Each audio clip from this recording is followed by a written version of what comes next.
انا عايز اقول لك على حاجه،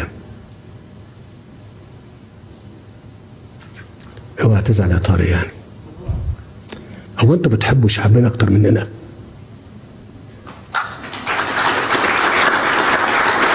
هو انتوا خايفين على بلادنا اكتر مننا؟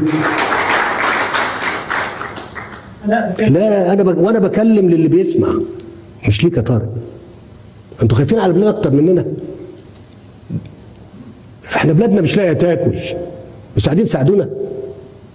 البلد دي عايزه تعيش، والشعب ده عايز يكبر وينمو زي ما الباقي كبر وبقى حكايه. عايزين نبقى حكايه احنا كمان.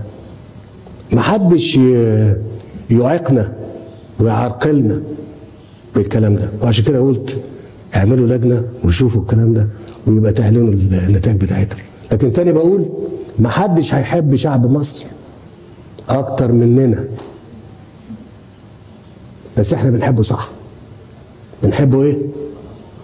مش عايزين نقعد نتكلم ونسيب بلدنا في الضياع متخلفه في كل شيء. عايزين نفضل نشتغل ونبني ونعمر ونوصل ونكبر ويبقى عندنا ناتج محلي، بدل ما المواطن المصري الدخل بتاعه كلام يحرج ويكسف، يكسب ويقدر يعيش ويفتح بيت زي ما الكل بيعيش. المصري ما بيتفسحش يا طارق، المصري ما بيتفسحش عشان مش لاقي. عشان ايه؟ عايز ياكل.